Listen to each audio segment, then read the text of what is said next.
Bismillah.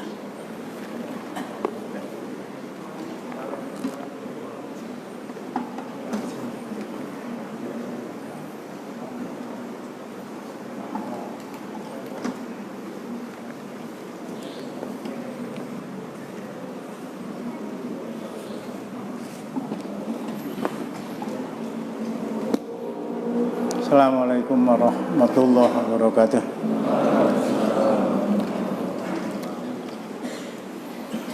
Innal hamdalillah nahmaduhu wa nasta'inuhu wa nastaghfiruhu wa nastahdihi wa natubu ilaih wa na'udzu billahi min syururi anfusina wa min sayyiati a'malina may yahdihillahu fala mudhillalah wa may yudlil fala hadiyalah wa asyhadu an la ilaha illallah wahdahu la syarikalah wa asyhadu anna Muhammadan abduhu wa rasuluh ya ayyuhalladzina amanu taqullaha haqqa tuqatih wa la tamutunna illa wa antum muslimun ya ayyuhan nasu taqu rabbakumul ladzi khalaqakum min nafsin wahidah wa khalaqa minha zawjaha wa batha minhuma rijalan katsiran wa nisaa wattaqullaha alladzi tasaaluna bihi wal arham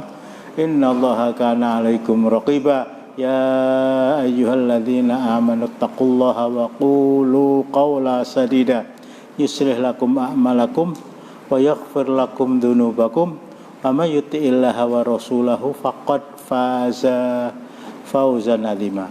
Amma ba'du fa inna astaqal hadithi kitabullah wa khairul hadi hadyu Muhammadin sallallahu alaihi wasallam wa syarrul umuri muhdatsatuha wa kullu muhdatsatin bid'atun wa kullu bid'atin dhalalah wa kullu dhalalatin finnar.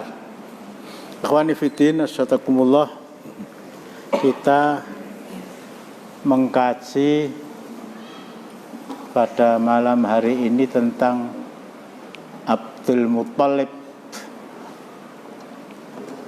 Ana Muhammad la kadhib wa ana ibnu Abdul Muttalib. Sabda Rasul, saya Muhammad tidak pernah berdusta.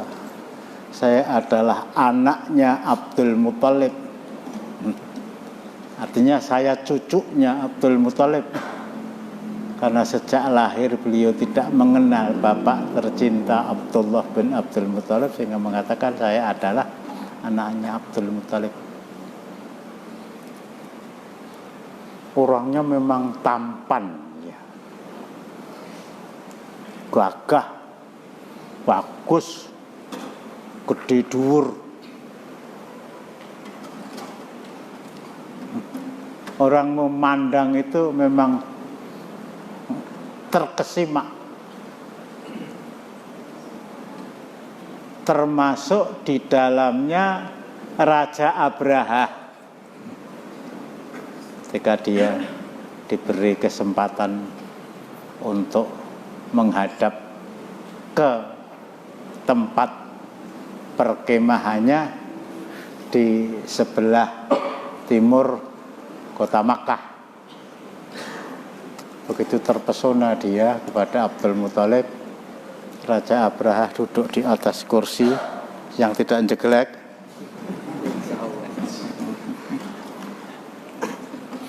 Abdul Muttalib juga merasa bahwa saya ini orang biasa, meskipun status sosial dia ya seperti Gibran Ibnu Jokowi.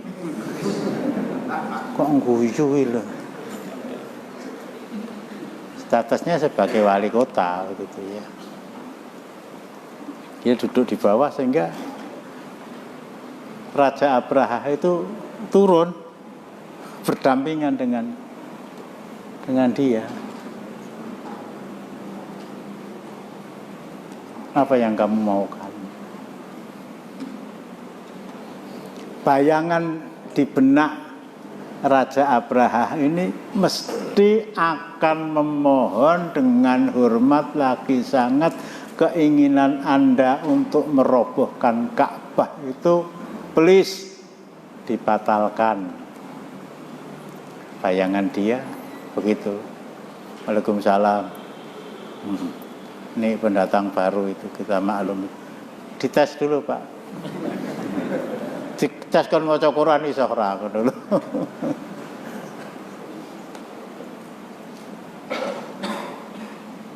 Bahkan penduduk sekitar Makkah sudah. Kami akan serahkan sepertiga harta kekayaan kami kepada Anda kalau Anda mau membatalkan keinginan Anda. Enggak dijawab, iya enggak dijawab, tidak. Dia cuma geleng-geleng. Ini perkiraan Raja Abraha, orang terakhir ya Kak, yang akan memohon kepada saya agar membatalkan keinginan saya ngeluruk dari San'a. Perjalanan 1 bulan membawa tentara Enfat ayo biroyo lalen menil 60.000 ya, belum tentara kavalerinya, belum tentara artilerinya pasukan gajah. Apa yang Anda inginkan wahai wali kota Makkah? Kaget setengah mati itu ya. Saya mohon dengan hormat 200 ekor unta saya yang Anda tahan itu tolong dikembalikan kepada saya. Kalau saya ekspresikan, wah, cuma itu yang kamu minta.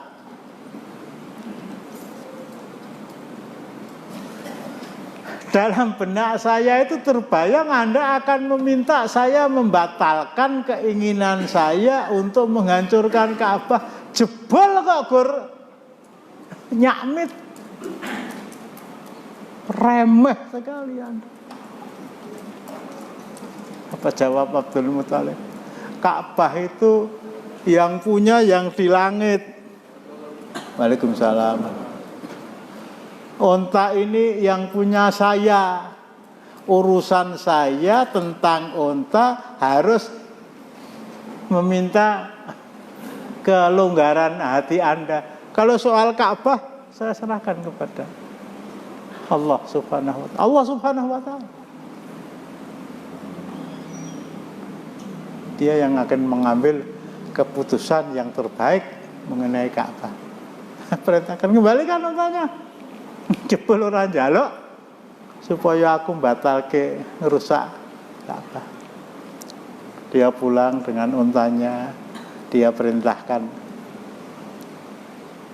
kepada penduduk Makkah untuk mengungsi ke bukit-bukit, ke gunung-gunung, dan akhirnya alam taro kaifa fa'ala ya Abdullah. Alam taro kaifa fa'ala Rabbuka bi ashabil fil dan seterusnya. Masya Allah ya. Bijak betul. Tegar betul. Optimistis betul bahwa urusan Ka'bah itu bukan urusan saya.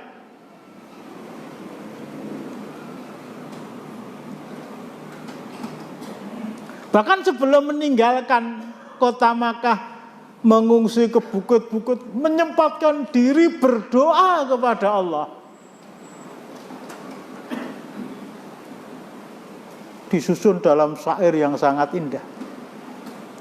Intinya, ya Allah, Ka'bah ini milikmu.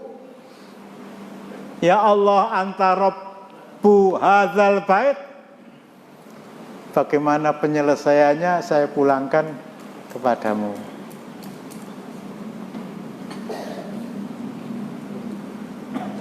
Nggak ada pertanyaan? Nggak ada ya? Cuma kita kembali.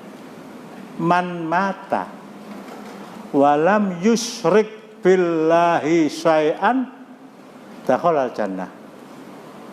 Wa man mata wa yusyrik billahi syai'an dakhalan nar. Barang siapa yang meninggal dalam keadaan tidak musyrik sama sekali. Barang siapa yang meninggal dalam keadaan bersih dari syirik, dia masuk jannah.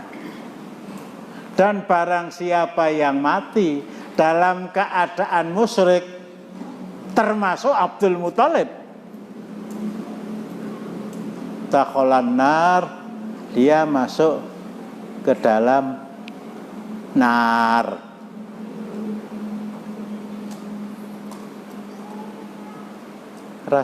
Rasanya ratrimo ya. Rasanya ratrimo kita itu.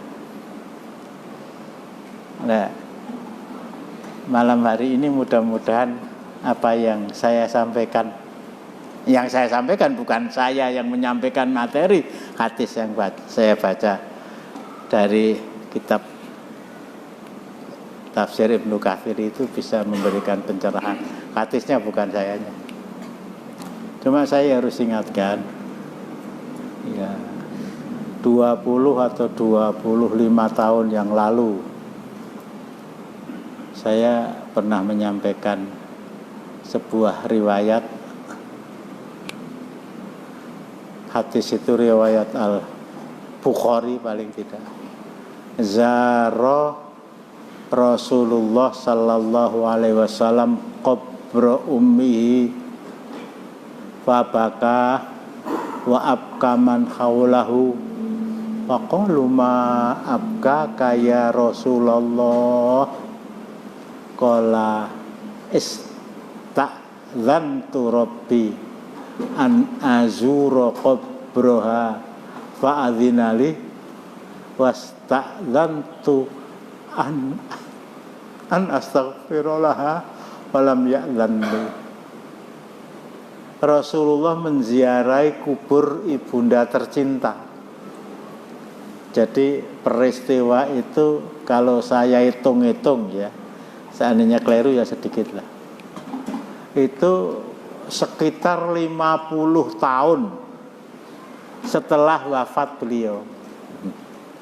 Beliau wafat, ibunda tercinta, di satu kampung sebelah selatan kota Madinah, kira-kira 17 atau 18 kilo, namanya Abwa. Ketika Rasulullah dibawa oleh ibunda tercinta untuk ziarah. Jadi kalau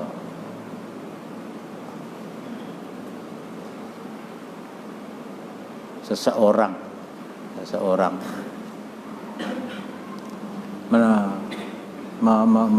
mendatangi rumah orang lain, ya umpamanya saya dengan Pak Abdurrahim raketang sidik-sidik saya mampu ya, mampu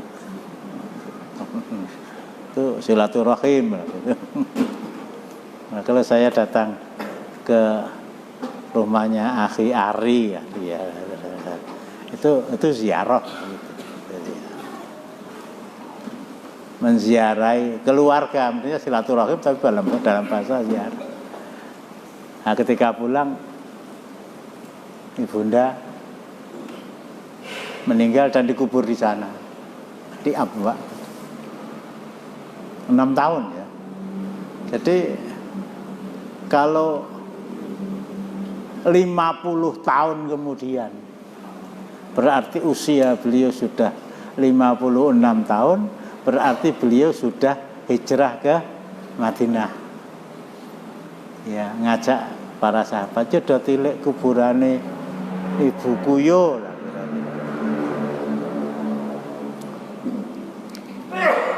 Singkat kata, beliau duduk, para sahabat, ingat ya Ki ya, beliau duduk, para sahabat mengelilingi beliau. Fabaka wa abka man haulahu. Tiba-tiba Rasulullah menangis. Baka ya bukaan. Begitu. Bukan hanya sekedar ngampet suara, tetapi air mata netes tak bisa dibendung, bukan. Nangis.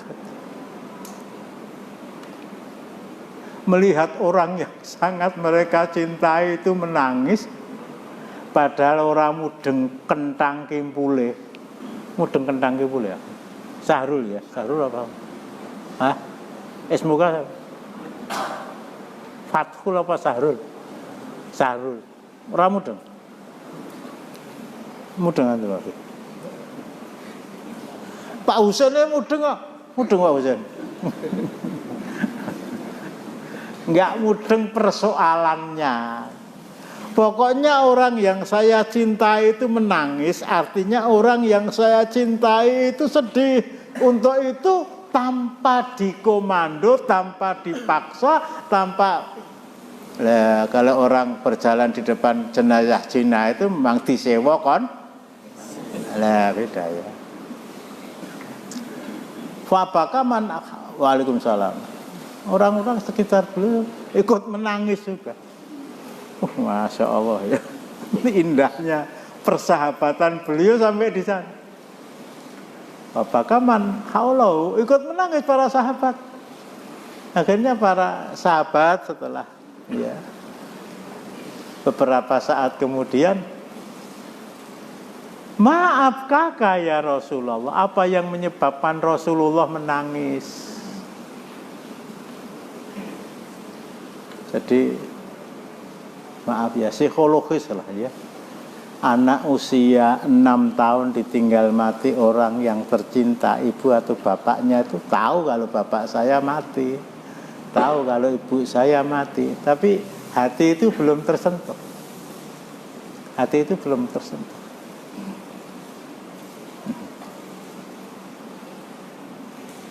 Apalagi peristiwa itu sudah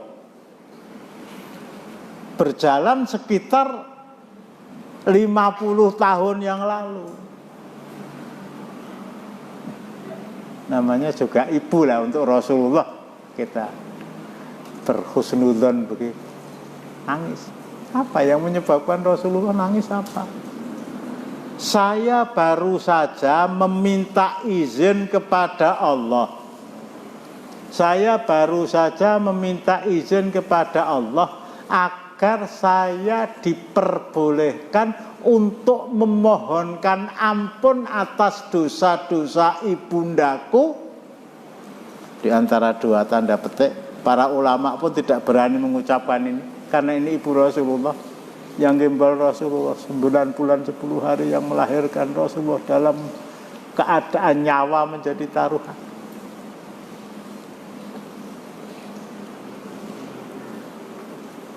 Ini ibunda.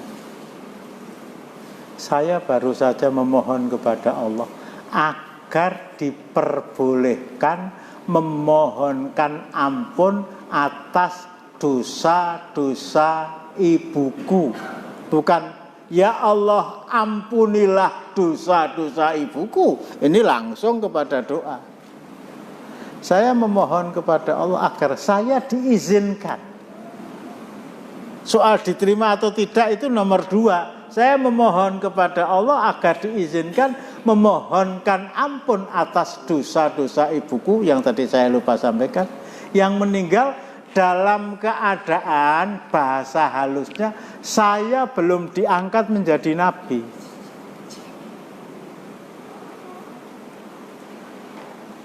Yang telah meninggal dalam keadaan ibu saya tidak menangi saya diangkat menjadi Rasul. Islam belum lahir. Dalam artian Islam yang dibawa Rasulullah. Jadi ceplosnya ibu saya meninggal dalam keadaan kafir. Tapi para ulama jarang yang mau menyampaikan lah. Sing ngrungokke setengah ngantuk nek dicethake ngono ya ora mudeng terus piye.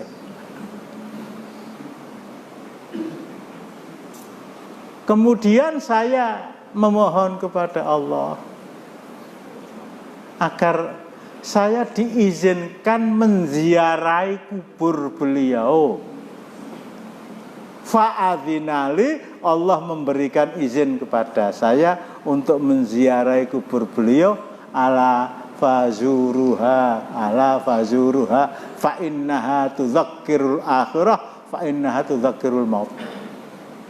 Ini ibunda. Masya Allah ya.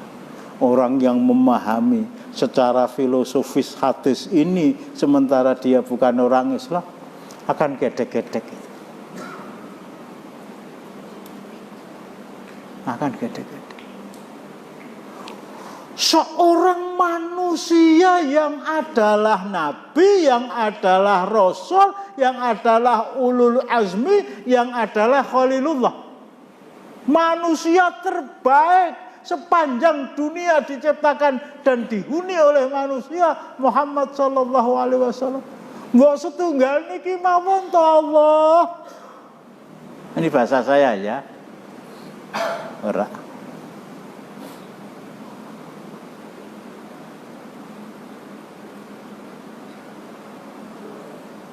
Apalagi kita ya. Apalagi kita. Nabi Ibrahim juga begitu.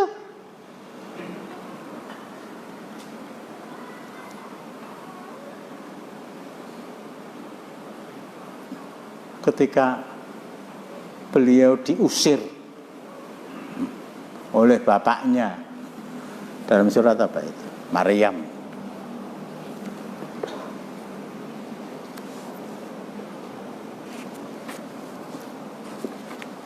Ayat 46.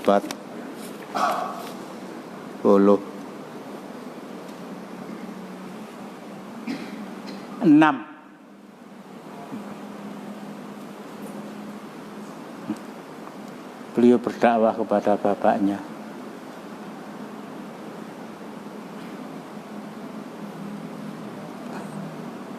Sejak dari ayat 42, 43, 44, 45 mendakwai bapaknya.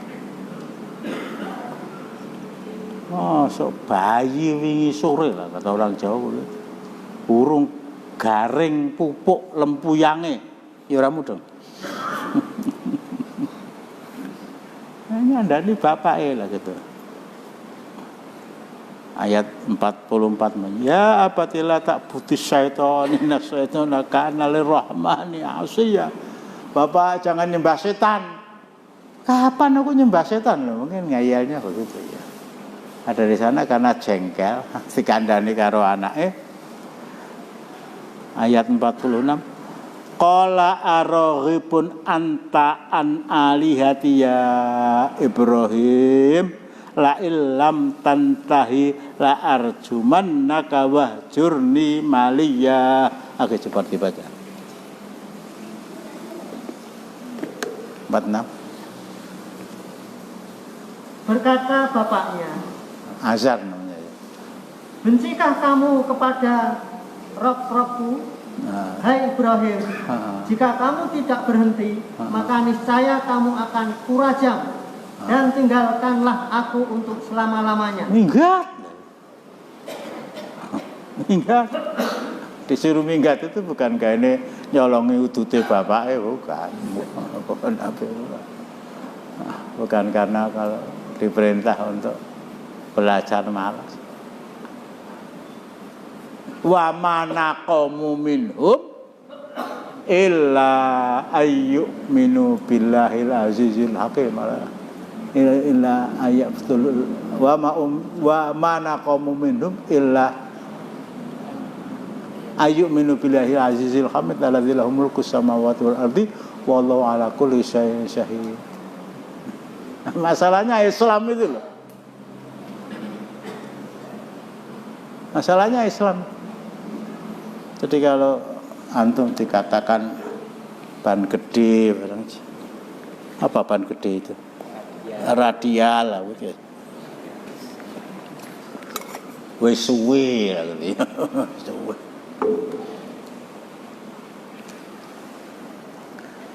Apa kata Nabi Ibrahim di sini?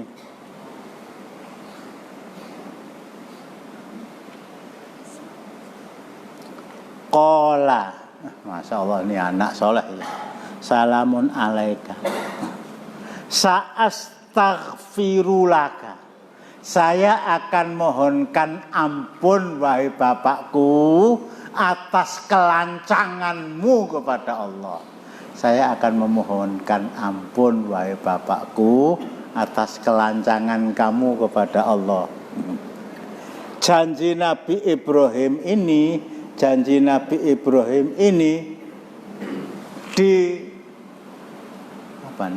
dilaksanakan. Jadi Nabi Ibrahim ini dilaksanakan. Ya, tidak semuanya. Salah satu di antaranya di dalam surat Ibrahim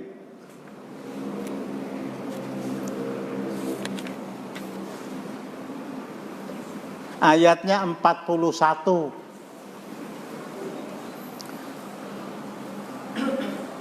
Rabbana gfirli wali walidayya walil mu'minina yauma yaqumul hisab.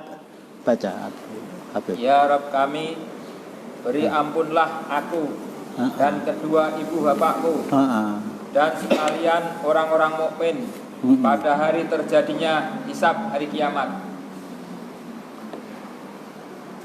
La astaghfirullah. Saya akan mohonkan ampun wahai bapakku atas kelancanganmu kepada Allah. Nanti. Nah, itu direalisir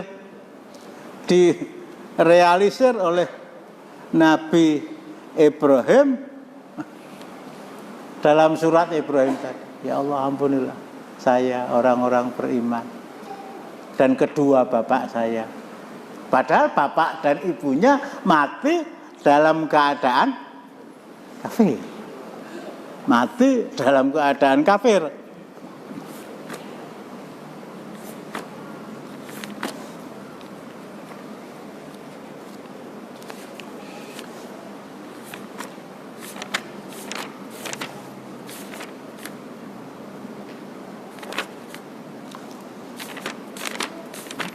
Apa benar?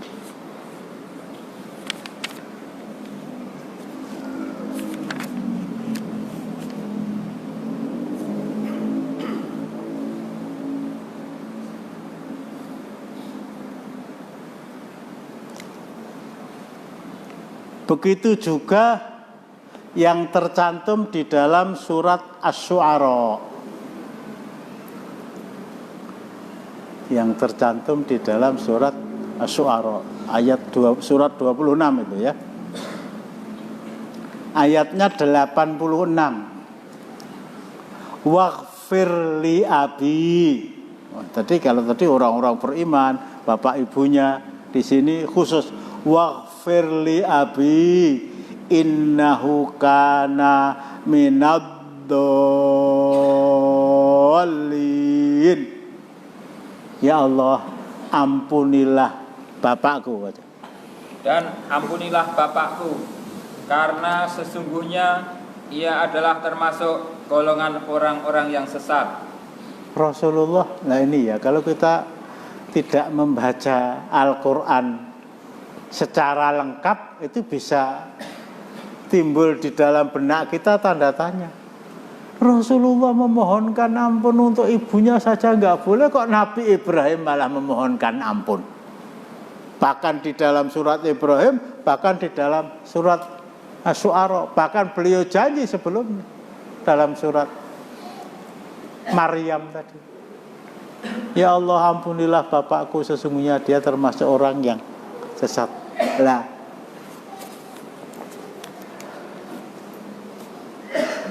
finalnya ya.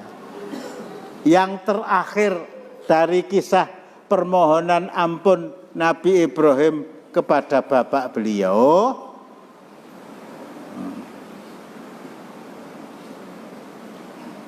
itu yang tercantum di dalam surat At-Taubah ayat 114. Wa ma kana istighfaru Ibrahim li abihi illa amau'idate wa adaha iya. Falamma tabayyana lahu annahu atuwwul lillahi tabarra'a minhu. Inna Ibrahima inna Ibrahima la'awwahun halim. Akhi Abu Dzulqarnain. Dan permintaan ampun dari Ibrahim kepada Allah untuk bapaknya. Untuk bapaknya ya, tadi dalam surat. Tidak lain hanyalah karena suatu janji yang telah diikrarkannya kepada bapaknya itu. Apa janji itu diikrarkan dalam surat Maryam tadi? Terus. Maka tatkala jelas bagi Ibrahim bahwa bapaknya itu adalah musuh Allah, maka Ibrahim berlepas diri darinya. Falamma tabayyana annahu lahu annahu atuwwul lillahi tabarra'a min. Setelah jelas bahwa bapaknya itu musuh Allah. Oh, aku bergabung dengan Allah. Saya pasang badan dengan kamu, bapak saya.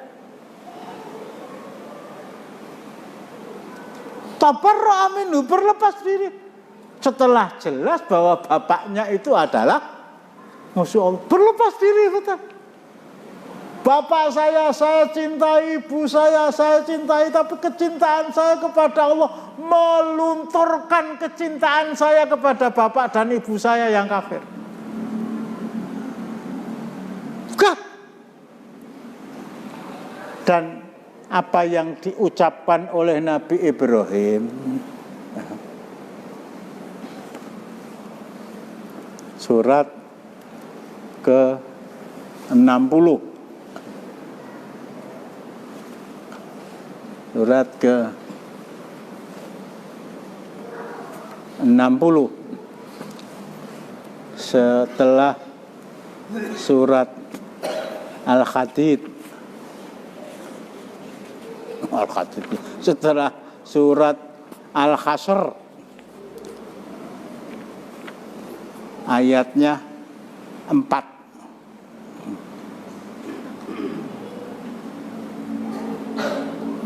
Qad kanat lakum uswatun hasanatun fi Ibrahim waladina ma'ahu id qalu liqaumihim inna bura'a'u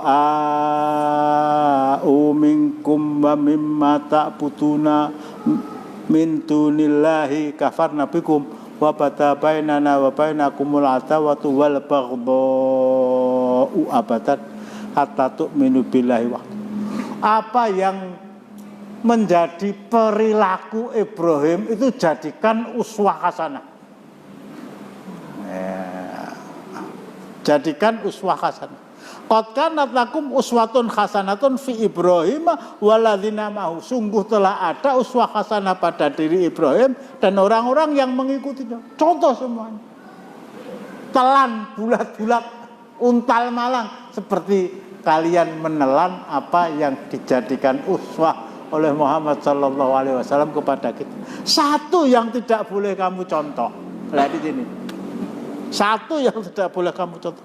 Illa qaula Ibrahim li abihi la astaghfiranna laka wa ma amliku laka minallahi min syai' rabbana 'alaika tawakkalna wa ilaika anabna wa ilaikal masir. Satu yang tidak boleh kamu contoh pada diri Ibrahim. Apa itu? Permintaan Nabi Ibrahim kepada Allah, la astaghfiranna laka, sungguh benar-benar saya akan memohonkan ampun untuk kamu wahai bapakku.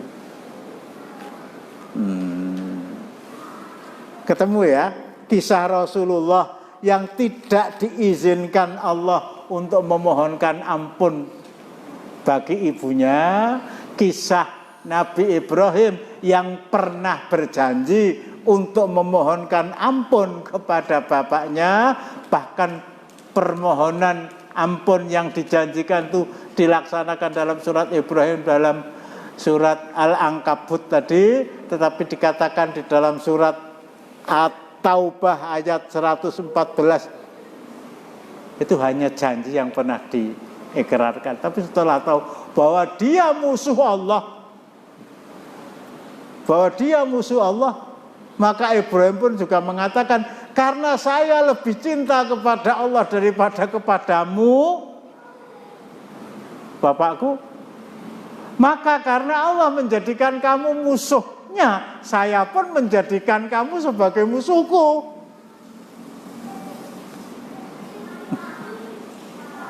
Tolong dicari apa ada agama yang mengajarkan seperti itu ya.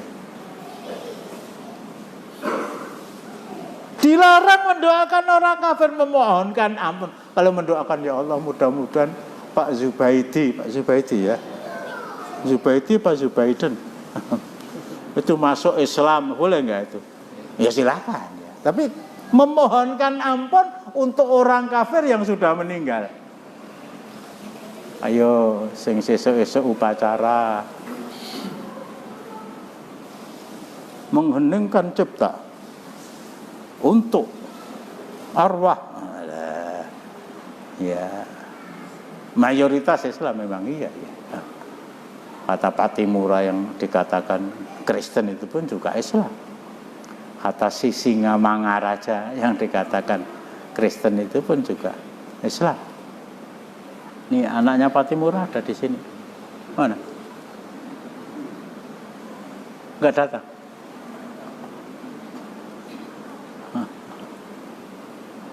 Tapi tidak semuanya. Jadi ketika kita mendoakan ya, meskipun mengheningkan cipta itu juga bukan ajaran yang kita dapatkan dalam Quran dan hadis. Ya doa itu untuk mereka yang mati dalam keadaan Islam. Lah ini kalau yang begini itu dikatakan radikal, sing ora radikal sing kaya apa gitu loh. Tolong diselani, mungkin ada yang ganjel atau saya keliru, tolong diingatkan gitu. Nek ngantuk ya tutukno sing ngantuk, ora bakal protes.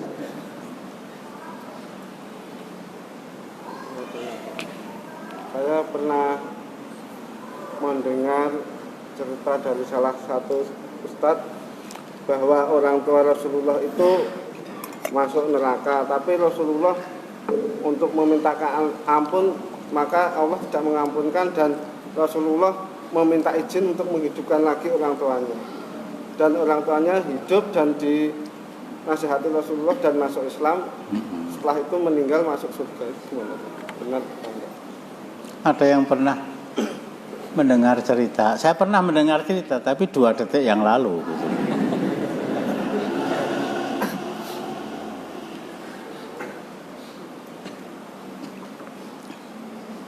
Kalau dalam pewayangan memang iya ya.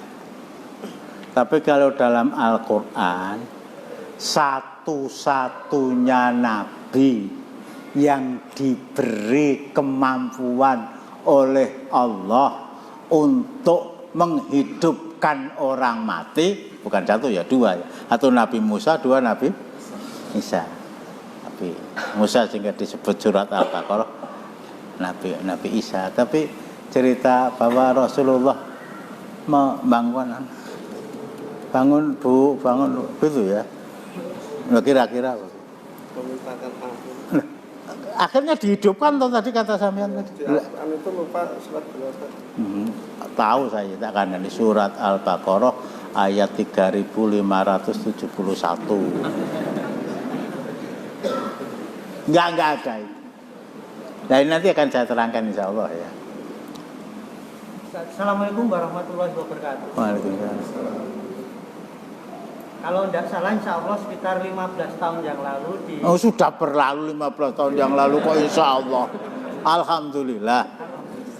Jadi sekitar 15 tahun yang lalu di Masjid Istiqomah, Ustadz menerangkan tentang masalah sahabat yang menangis tatkala mendengar berita bahwasanya kedua orang tuanya masuk neraka. Kemudian Rasulullah, jangan menangis, saya pun, ayah saya dan ibu saya masuk neraka. Lah, itu pernah kami sampaikan ke jamaah.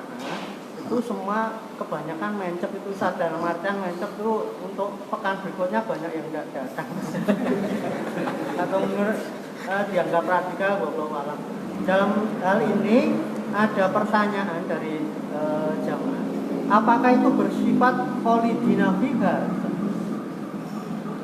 Kadang sedih saja. Ja'a rajulun ila Rasulillah sallallahu alaihi wasallam wa qala ya Rasulullah inna abi mata wa huwa kafirun gitu loh.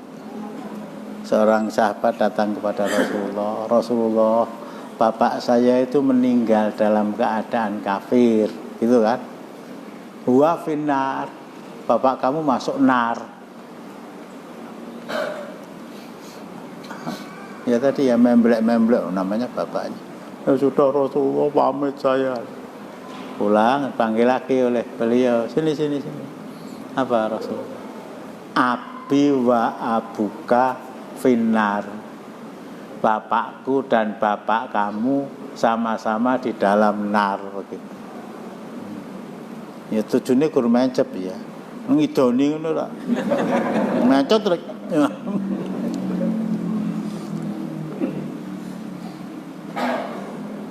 Begitu. Nah, masalahnya begini. Nah, ini yang akan saya sampaikan di situ mukadimahnya entek. Kita buka surat ke-17. Surat Al-Isra yang mau saya sampaikan ini. Ayatnya 15. A'udzubillahi minasyaitonirrajim. Man ihtada fa inna ma yahtadi li nafsi wa man dhalla fa inna ma yadullu 'alaiha wa la taziru waziratu wizra ukhra. Nah di sini tolong dikasih garis bawah itu. Wa ma kunna mu'adzabina wa ma kunna mu'adzibina wa ma kunna mu'adzibina hatta nab'atsa rasula. Aku Allah tidak akan menyiksa seorang pun dari hambaku sehingga aku mengutus untuk mereka seorang rasul. Baca Dari awal. dari bawah saja. Maka sesungguhnya dan seorang yang berdosa tidak akan memikul dosa orang lain. Ya, Dan betul. kami tidak akan mengazab sebelum kami mengutus seorang rasul. Kami tidak akan mengazab sebelum mengutus seorang rasul. Abdul Muthalib itu belum kedatangan rasul meskipun rasul itu cucunya. Abdullah bin Abdul Muthalib itu belum kedatangan rasul meskipun rasul itu anaknya. Aminah binti Wahab itu belum kedatangan rasul ketika meninggal meskipun rasul itu bayi yang digimbal di dalam rahimnya. Tidak menyiksa. Lah kok masuk neraka? Nah, saya nyambung ya.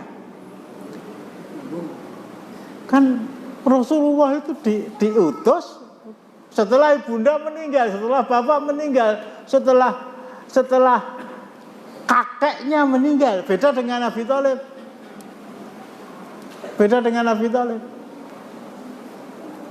Dia diberi kesempatan hidup di saat Rasulullah Sallallahu Alaihi Wasallam sudah diangkat menjadi nabi.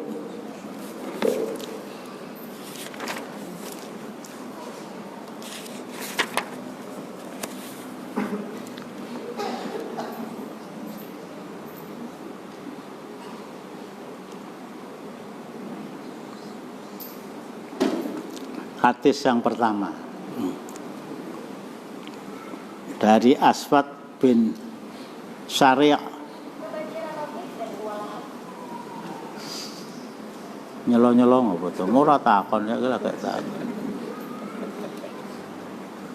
Qala Imam Ahmad dan seterusnya ya. Anil Aswad bin Syari' anna Rasulullah sallallahu alaihi wasallam qala arba'atun tajuna yaumal qiyamati rajulun asam la yasma'u syai'an wa rajulun ahmaq wa rajulun haram wa rajulun mata fi fatrah.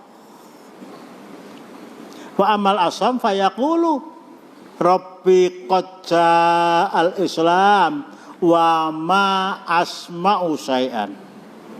Wa ammal ahmaq fayaqulu Rabbi qad ja'al Islam wa sibyan yahdafuni bil ba'ri.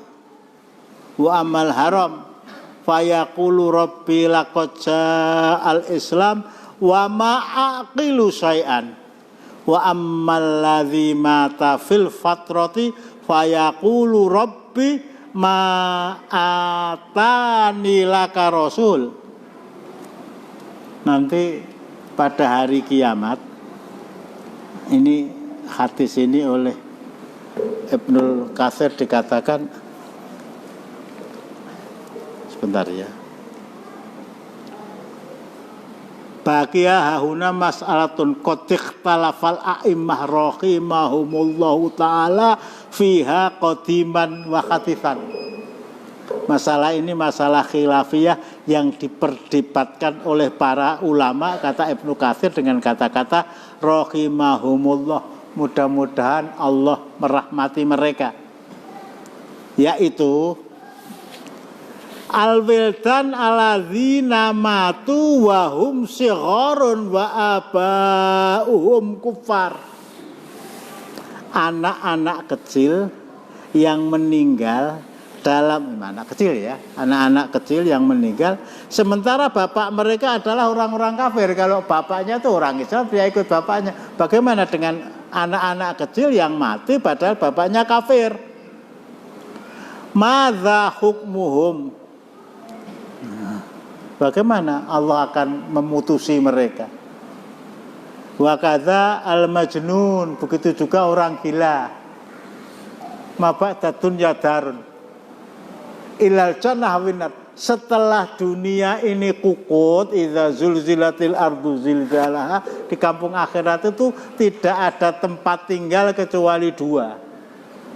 Satu jannah, dua. Nah, bahwa a'raf itu ada, itu penampungan sementara. Tidak ada tempat kecuali jannah dan nar. Kalau jannah jelas tempat orang-orang yang tidak musyrik. Nar tempat orang-orang yang musyrik. Lah bagaimana dengan orang yang majnun? Bagaimana dengan orang yang majnun? Kita kok ganti. Wal asam, orang yang tuli. Orang yang tuli. Ya tentu saja dikondisikan dengan kondisi hari ini. Enggak ada alat bantu dengar, gitu ya. Enggak ada SLB, enggak ada. Yang kedua, wasaikhul harf, orang yang sudah pikun. Islam datang, dia dalam keadaan pikun, dia nggak bisa menerima. Waman mata fil fatrah, nah ini kaitannya dengan Abu Thalib, dengan Abdul Muthalib dan lain-lain. Dan orang yang mati dalam keadaan tidak ada seorang rasul yang diutus ke sana. Nah, jawabannya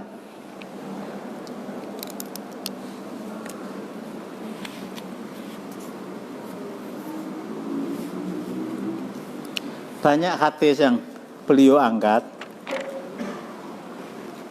Sampai 9 hadis beliau katakan begini. Ana akhaditha hadzal bab minha ma huwa sahih. Ada yang sahih. Kama qad nassa ala dzalika katsirun minal a'immah. Seperti telah ditegaskan oleh para a'immah, para ulama.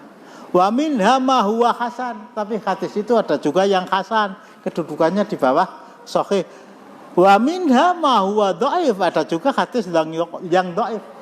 Antara hadis sahih, hasan dan dhaif itu saling menguatkan satu sama lain. Dan hadis sahih yang diangkat oleh Ibnu Katsir yang telah saya bacakan tadi, nanti di hari kiamat ada 4 golongan yang protes kepada Allah. Protes kepada, mengajukan alasan kepada Allah, yang tajud, mengajukan argumentasi kepada Allah. Satu, rajulun asam, la yasma'u syai'an. Orang yang tuli. Waktu itu ya. Enggak ada SLB, enggak ada. Ya sudah enggak bisa mendengar. Tapi kalau orang buta apa sahabat awalla anja ahul a'ma Abdullah bin Umi Maktum itu juga buta. Tapi telinganya mendengar. Yang pertama, la yasma'u syai'an, tidak mendengar sama sekali. Wa rajulun ahmak, laki-laki yang idiot. Ya, enggak waras lah. Wa rajulun haram, laki-laki yang pikun. Laki-laki yang pikun. Wa rajulun mata fi fatrah, dan orang yang mati dalam keadaan tidak ada rasul yang diutus ke sana. Ya, sebelum Rasulullah diangkat menjadi nabi, di Makkah itu ada Abdul Muthalib, ada lain-lainnya yang hidup dalam suasana kekosongan, kefakiman Rasul. 4 kegolongan ini protes kepada Allah. Fa'amal asam, orang yang tuli, fayaqul, dia berkata, fayaqulu rabbi qad ja'al islam ma asma'u syai'an. Islam sudah datang tapi saya enggak mendengar sama sekali. Kutiba alaikumusiyam itu tidak mendengar. Dikandani poso-poso ki apa? Ora krungu. 1. Wa amal ahmaq fayaqulu rabbi qad jaa al-islam wasibyan yahdafuni bil ba'ir. Ada orang yang idiot. Dia berkata, ya Allah, Islam telah datang. Anak-anak kecil itu malah dombedo aku dibalangi tai binatang itu, malah dijadikan bahan ledekan. Wa ammal haram, sedangkan orang yang pikun tadi fayaqulu rabbi laqad ja'al islam wa ma'aqilu syai'an. Islam telah datang tapi saya enggak bisa menerima sama sekali. Orang sudah pikun ya. Kadang-kadang kita punya keluarga yang seperti itu. Ya salat, jam piro salat, padahal sudah zuhur. Bisa esok lah.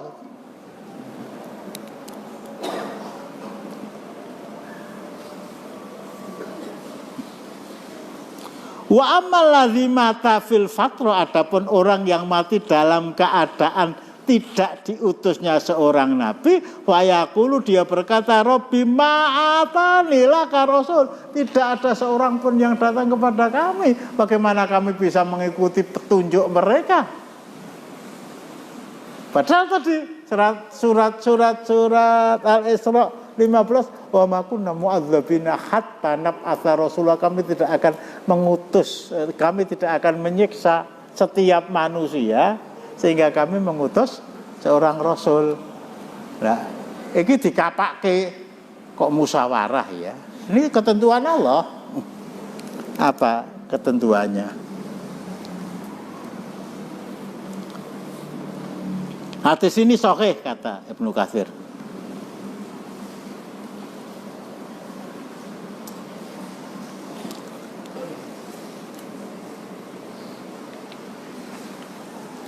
Keterangannya begini.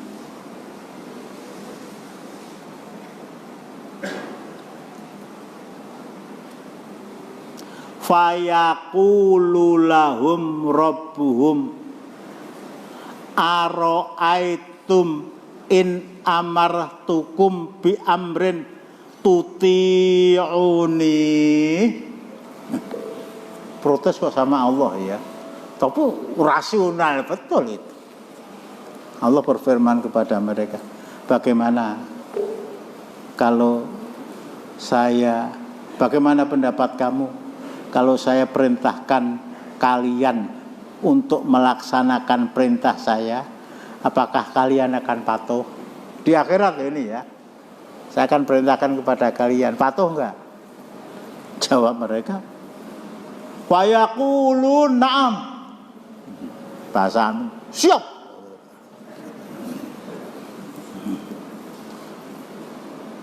Faya muruhum ayyak matu ila jahannama fayat huluha fayam tolikun. Apa perintah Allah? Berangkat semua kalian ke neraka jahanam. Tapi sudah bilang sami'na na'am, kami akan patuh. Akhirnya berangkatlah mereka ke sana.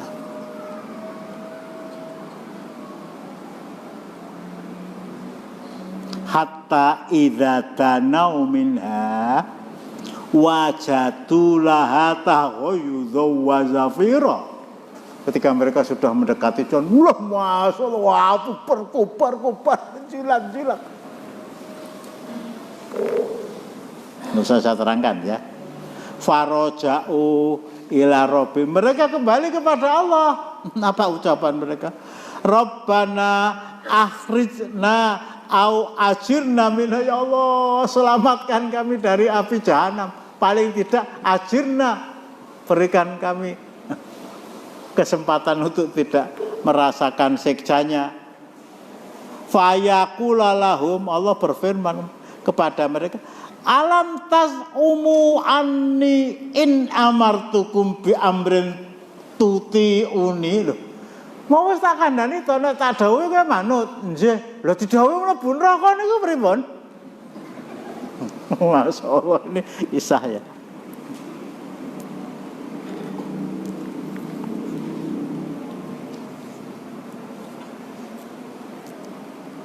Fayakhudhu ala dzalika mawathiqahum wa yaqulu a'matu ilaiha fadkhuluha fayantalikun hatta idza ra'auha faraku minha wa raja'u. Ayo laksanakan. Mau kok gelem kok ora sida. Akhirnya berangkat. Ketika mereka dekat, bingung lagi. Belum, Masya Allah ya. Siksa yang paling ringan itu siksa yang diberikan kepada Abu Thalib, hanya disuruh menginjak alas kaki otaknya umap. Loh, mereka melihat dengan mata kepala mereka sendiri. Qalu, kembali kepada Allah, Rabbana farriqna minha wala nastati'u an nadkhulaha. Ya Allah, jauhkan kami dari neraka jahanam. Kami tidak akan mungkin masuk ke sana. Perintah Allah, udkhuluha dakhirin, masuk semuanya ke sana. Nah, apa sabda Rasulullah? Qala Nabiullah sallallahu alaihi wasallam, lau dakhaluha awwala marratin kanat alaihim bardan wasalaman. Dan ini keadilan. Seandainya mereka mau masuk betul ke sana, mereka akan mendapati api neraka itu dingin dan tidak menyiksa. Wa ma kunna mu'adzabin hatta nab'atsa rasula. Kami tidak akan menyiksa siapa saja sehingga kami mengutus seorang rasul. Mereka dimasukkan ke dalam nar, ke dalam neraka, tetapi tidak merasakan rasa panas.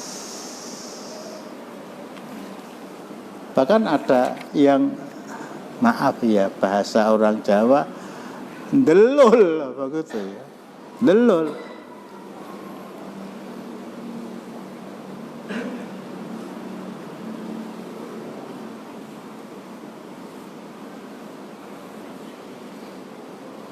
Wa man lam yadkhulha yushabu ilaiha.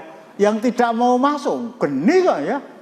Akhirnya mereka akan didorong masuk ke dalam sana. Loh. Ya kok kaya mlebu kulkas lah kira-kira. Ini apa yang dialami oleh, hadisnya belum selesai, pekan yang akan datang. Anak-anak kecil dari orang kafir yang mati sebelum mereka menginjak usia balik. Bapaknya kafir, tapi anaknya belum terkena perintah untuk melaksanakan apa yang diperintahkan Allah, untuk menghindari apa yang dilarang. Bagaimana? Mereka ya masuk ke dalam nar, tetapi tidak merasakan panas, termasuk ibunya Nabi Muhammad, bapak beliau, datuk beliau, berbeda dengan bapaknya Nabi Ibrahim. Sudah ngeyel dulu kok itu ya. Berbeda dengan Abu Thalib, berbeda dengan yang lain-lain. Nah, ini mungkin di antara keluarga kita gitu ya. Di antara keluarga kita mungkin ada yang diuji oleh Allah dengan tidak sempurna pikirannya. Ya bapaknya berusaha ngajak nyang masjid, tapi justru mudeng malah pipis nang kono. Maunya begitu. Ada di antara mereka, nah, begitu ya. Mungkin bapak atau mbah kita, aku salatku yo lagi wae, bapakku tak kandani, saya nyambung, usianya masih 60, 65. Lah mbah kakung saya itu sudah 90. Mudah-mudahan termasuk ini.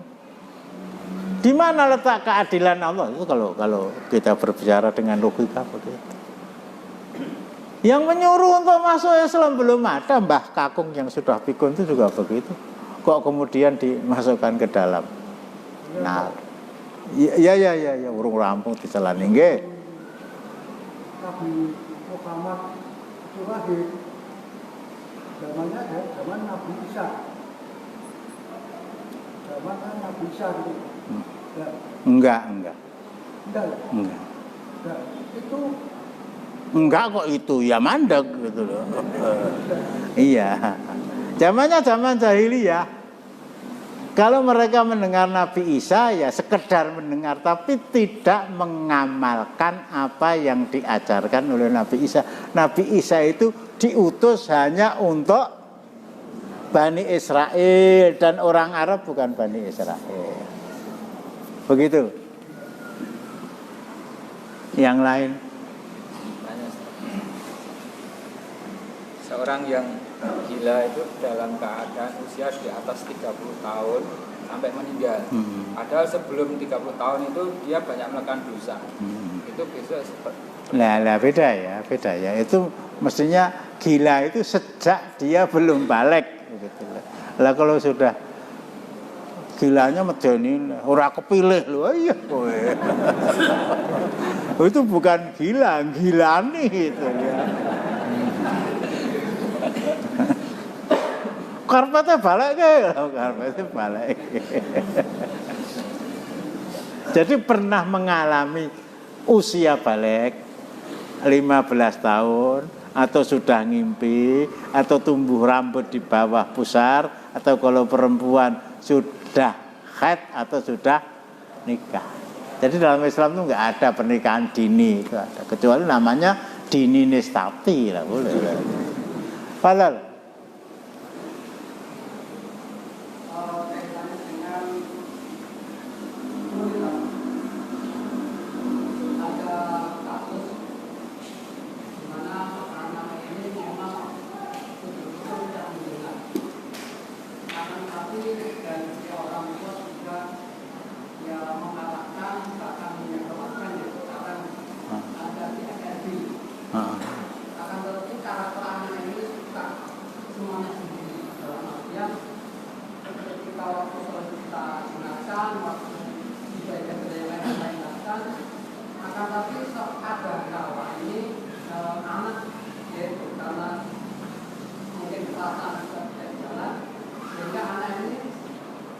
melaksanakan sholat 5 waktu ya semaunya.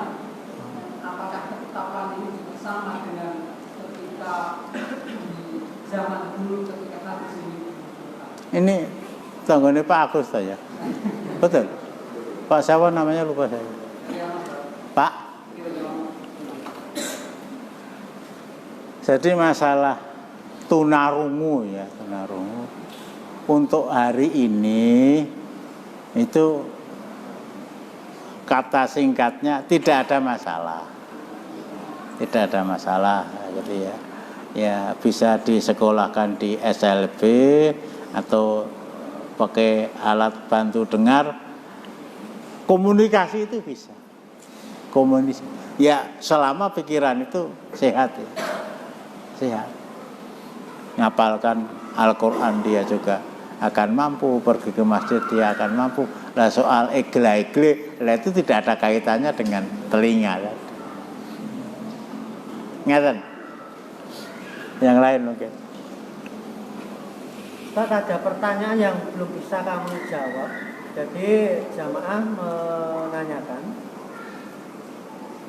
Di sini intinya nar dan janah ya, yang saya katakan janah di sini pada satu hadis disebutkan manusia itu belum pernah mendengar, melihat dan merasakan. Nah, yang ditanyakan di janah mana antara dialog Nabi Adam dan iblis itu di janah mana, karena pada hakikatnya janah belum pernah manusia melihat, mendengar dan merasakan. Jawabannya kecuali Nabi Adam dan Ibu Hawa. Wis ramung toh.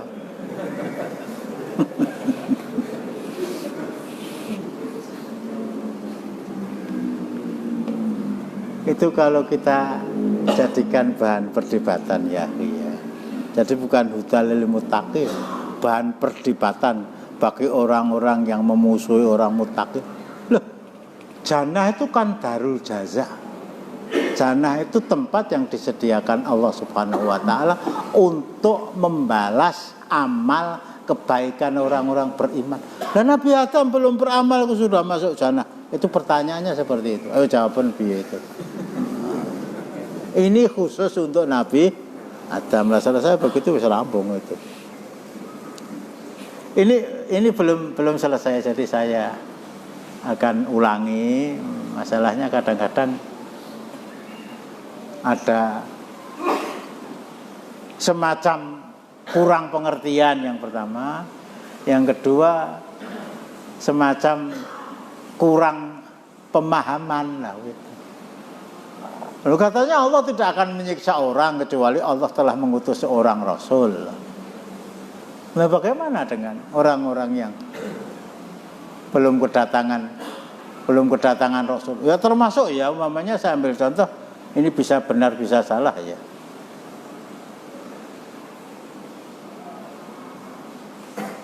Irian, sekarang dirubah ya, Irian, sekarang jadi Papua. Itu konon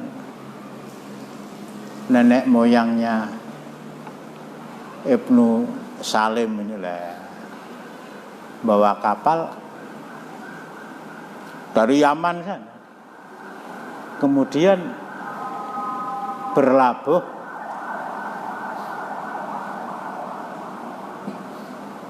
di pantai Irian tadi.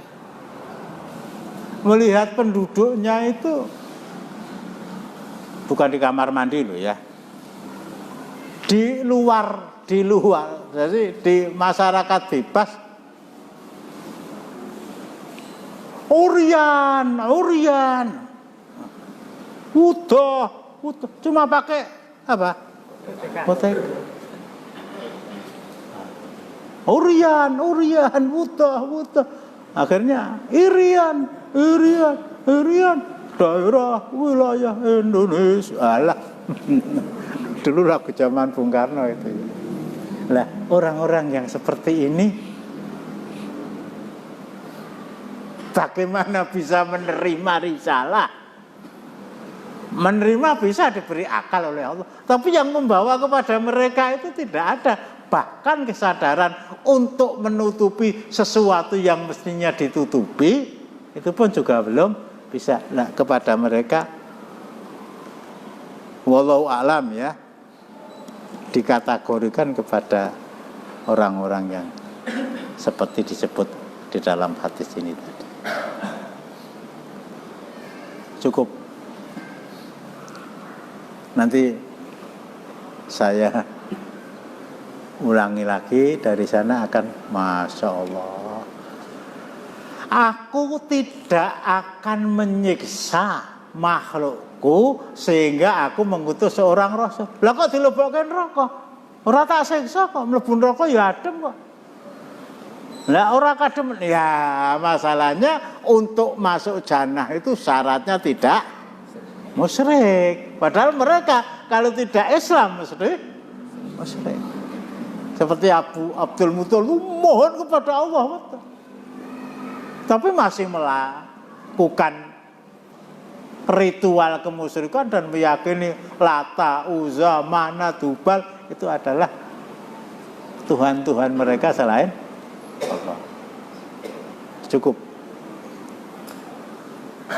Demikian kita akhiri dengan doa kafarah majelis Jumat. Assalamualaikum warahmatullahi wabarakatuh.